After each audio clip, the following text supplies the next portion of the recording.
Hello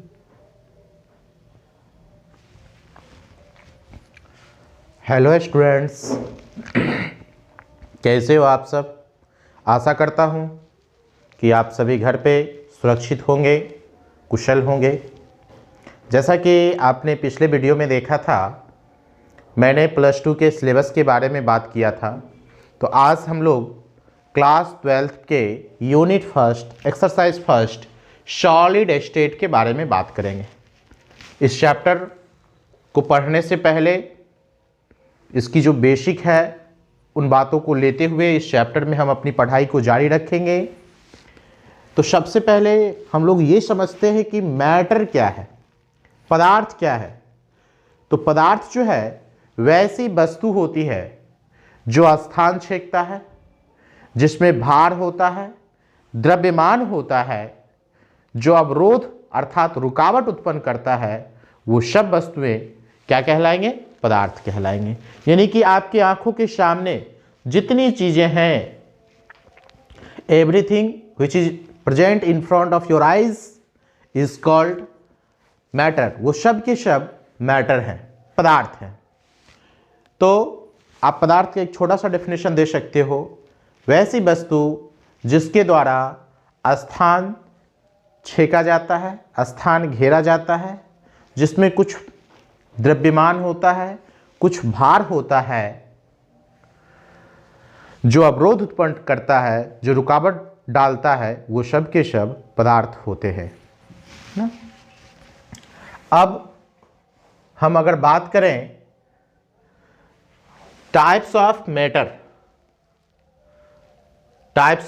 matter, उससे पहले मैं अगर इसके डेफिनेशन को बोलूं तो इसके डेफिनेशन को भी आप लिख सकते हो। होल्ड करो।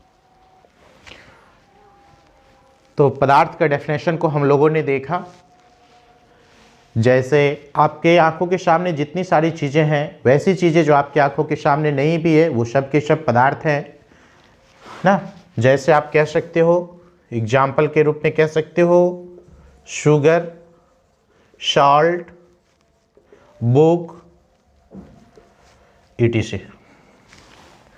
अब अगर हम बात करें कि पदार्थ कितने प्रकार के होते हैं, यानी कि टाइप्स ऑफ मैटर, या आप ऐसा भी कह सकते हो स्टेट्स ऑफ मैटर। टाइप से ज्यादा अच्छा होगा कहना स्टेट्स ऑफ मैटर।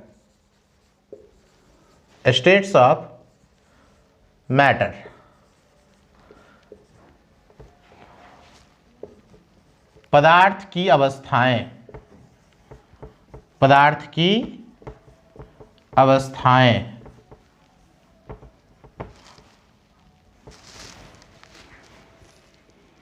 जैसा कि आप देख रहे हो, पदार्थ की जो है 3 स्टेट्स हैं। पहला है सॉलिड स्टेट, दूसरा है लिक्विड स्टेट और तीसरा है गैसियस स्टेट। यानी कि ठोस अवस्था, द्रव अवस्था और गैसीय अवस्था।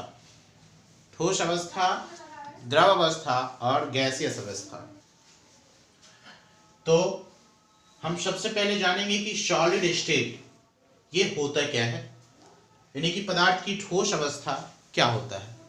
जैसा कि आप जानते होंगे, क्लास 6-7 से आप पढ़ते आ रहे होंगे कि ठोस पदार्थ की वैसी अवस्था है जिसमें उसका आकार एवं आयतन दोनों ही निश्चित होते हैं। मतलब आप ऐसा कह सकते हो, पदार्थ की वैसी अवस्था जिसमें उसका आकार और आयतन दोनों ही निश्चित होता है, उसे ही हम लोग क्या कहेंगे? सॉलिड स्टेट, ठोस अवस्था। एक क्वेश्चन आ जाता है कि आयतन क्या है। तो बेटा, किसी वस्तु के द्वारा जो छेका गया जगह होता है, किसी वस्तु के द्वारा घेरा गया या छेका गया जो जगह होता है, वह जगह उस वस्तु का आयतन कहलाता है।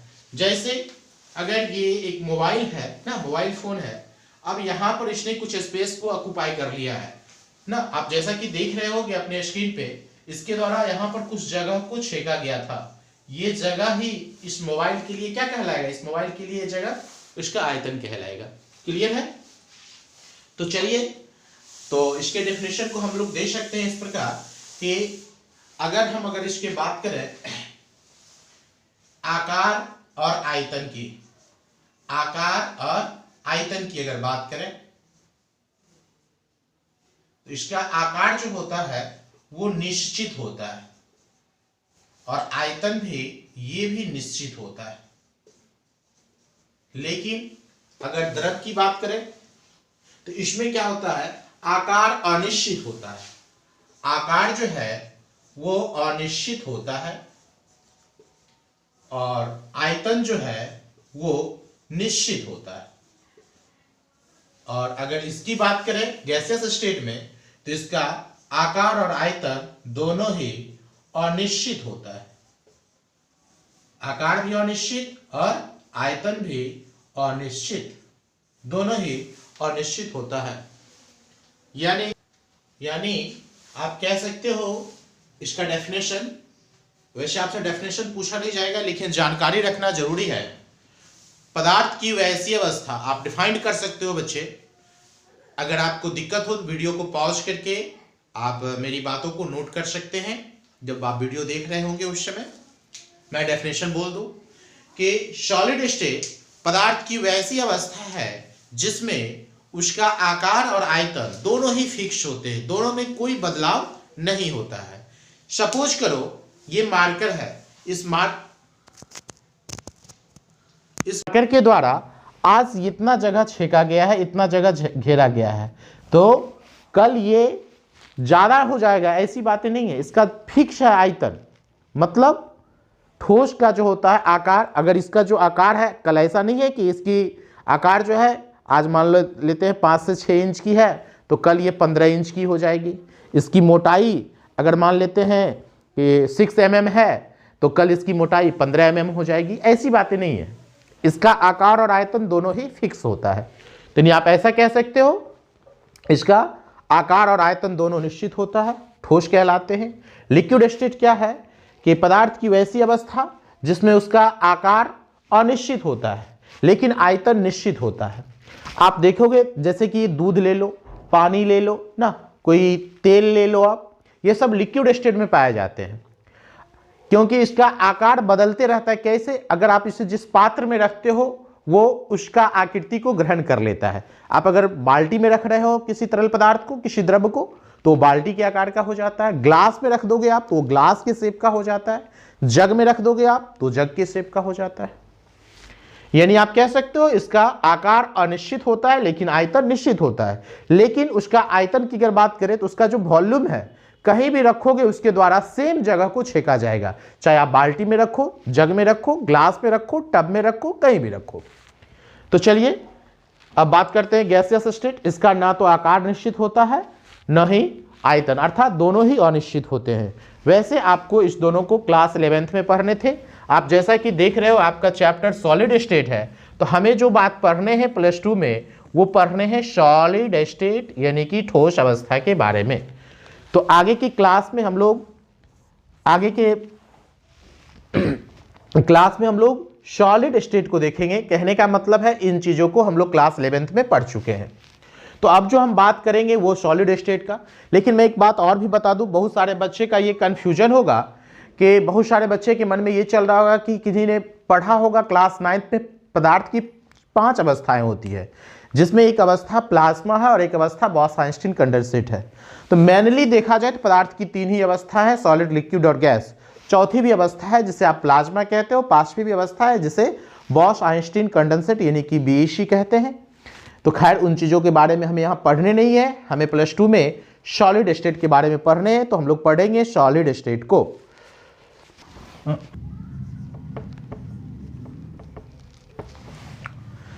तो आप देख रहे हो क्लासिफिकेशन ऑफ सॉलिड यानी कि ठोस का वर्गीकरण। ठोस को जो है उनके कॉन्स्टिट्यूएंट पार्टिकल्स यानी कि अवयवी कणों की संख्या के आधार पर 2 पार्ट में क्लासिफाई किया गया है। एक को हम लोग बोलते हैं क्रिस्टलाइन सॉलिड और दूसरे को बोलते हैं एमॉर्फस सॉलिड भी कह सकते हो, या कुछ लोग नॉन क्रिस्टलाइन सॉलिड भी कहते हैं। एक होता है क्रिस्टलाइन सॉलिड और दूसरा होता है नॉन क्रिस्टलाइन। आप इसमें नन लगा के बोल सकते हो, नॉन क्रिस्टलाइन या एमॉर्फस कह सकते हो। तो आपको एक बात समझ में नहीं आ रही होगी, सर अवयवी कण यानी कि कॉन्स्टिट्यूएंट पार्टिकल्स का मतलब क्या होता है। कॉन्स्टिट्यूएंट पार्टिकल्स को मैं समझाता हूं, जरा समझो। कॉन्स्टिट्यूएंट पार्टिकल्स क्या है इसको जरा हम समझते हैं। मैं यहां पर एक सॉलिड का छोटा सा एक टुकड़ा लेता हूं, कोई भी सॉलिड है इसका मैं छोटा सा टुकड़ा ले रहा हूं, और आपको पता होगा कि दुनिया की हर एक चीज, कोई भी पदार्थ छोटे छोटे कणों से मिलकर बने होते हैं। मैं उस कण की व्यवस्था को बतलाता हूं, जरा आप गौर से देखेंगे। जैसा कि आप देख रहे हो कि मैंने यहाँ पर छोटे छोटे कोई भी सॉलिड का एक छोटा सा टुकड़ा लिया है। ये पिक्चर आपका फर्स्ट पिक्चर है, फर्स्ट पिक्चर में देखो, और ये पिक्चर आपका सेकेंड पिक्चर है। बारीकी से देखो इसे। तो आप जैसा कि जानते हैं कोई भी पदार्थ है उसका निर्माण छोटे छोटे पार्टिकल्स से मिलके बने होते हैं। इन्हीं छोटे छोटे पार्टिकल्स को हम लोग कहते हैं कॉन्स्टिट्यूएंट पार्टिकल्स। इसका मतलब होता है अवयवी कण। अवयवी कण, ये अवयवी कण जो है यानी कि कॉन्स्टिट्यूएंट पार्टिकल्स, ये अणु हो सकते हैं जिसे आप कहते हो मॉलिक्यूल्स, ये परमाणु हो सकते हैं जिसे आप कहते हो एटम्स, और ये आयन हो सकते हैं जिसे आप आयन कहते हो। यानी कॉन्स्टिट्यूएंट पार्टिकल्स जो होते हैं, अवयवी कण जो है, वो अणु के रूप में, परमाणु के रूप में या आयन के रूप में हो सकते हैं।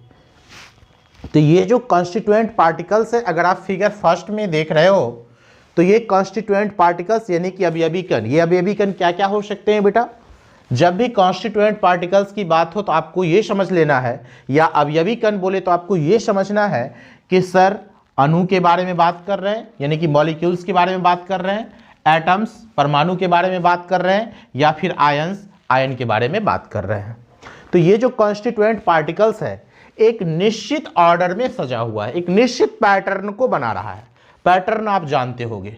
जैसे कोई क्लासरूम है, अगर पहले बेंच पे 4 स्टूडेंट बैठे हुए हैं, सेकेंड बेंच पे भी 4, थर्ड बेंच पे भी 4, फोर्थ बेंच पे भी 4, इस तरह से अगर क्लासरूम में 100 बेंच है और प्रत्येक बेंच पे 4-4 स्टूडेंट बैठे हैं, तो आप कह सकते हो कि इस क्लासरूम में एक सीक्वेंस है, एक ऑर्डर, मतलब एक क्रम में बच्चे व्यवस्थित रूप से बैठे हुए हैं। तो यहां भी आप अवयवी कणों की एक निश्चित व्यवस्था को देख रहे होगे, एक निश्चित पैटर्न को देख रहे होगे। अगर इसके सबके सेंटर को देखोगे तो ये सभी एक रेखा पे है, एक सरल रेखा पे है, या ऐसे अगर इधर भी देख रहे हो, अगर इसके सेंटर को अभी आप देख रहे हो तो ये भी आप मिलाओगे तो सब एक सरल रेखा पे आ जाएगा, एक सरल रेखा पे आ जाएगा।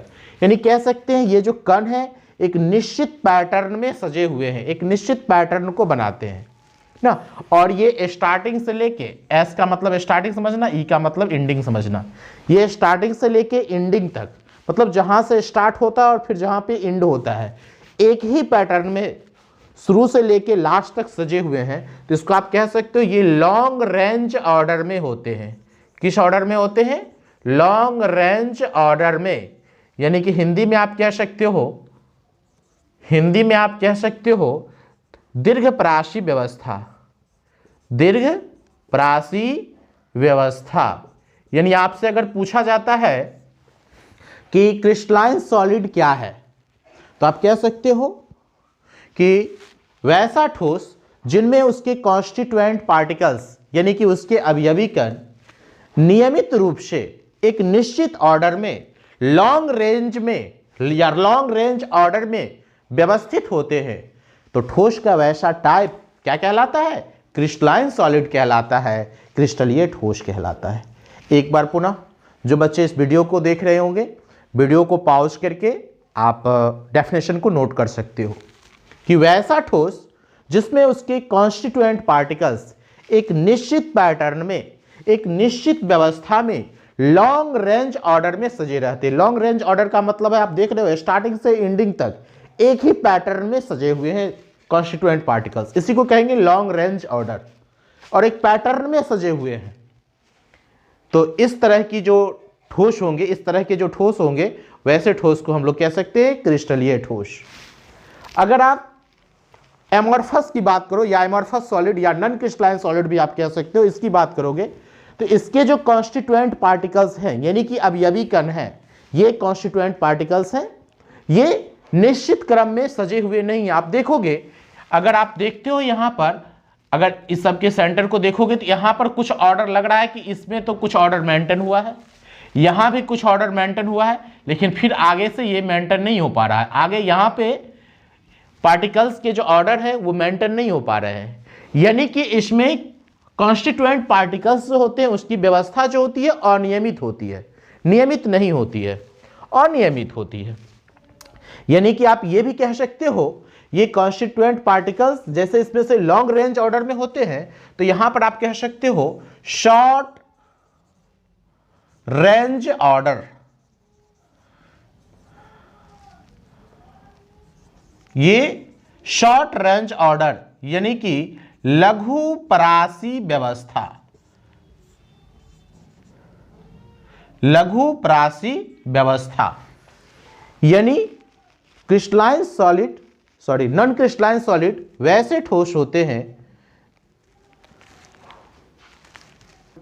नॉन क्रिस्टलाइन सॉलिड या एमॉर्फस सॉलिड वैसे ठोस होते हैं जिनमें कॉन्स्टिट्यूएंट पार्टिकल्स जो होते हैं अनियमित रूप से व्यवस्थित होते हैं, अर्थात आप कह सकते हो शॉर्ट रेंज में व्यवस्थित होते हैं। क्रिस्टलाइन सॉलिड अर्थात क्रिस्टलीय ठोस, मैंने आपको बताया वैसा ठोस जिनमें उनके अवयवी कण नियमित रूप से एक निश्चित ऑर्डर में लॉन्ग रेंज में व्यवस्थित रहते हैं, उसे हम लोग कहते हैं क्रिस्टलीय ठोस। जैसे डायमंड, हीरा, क्वार्ट्ज, सिलिका, NaCl,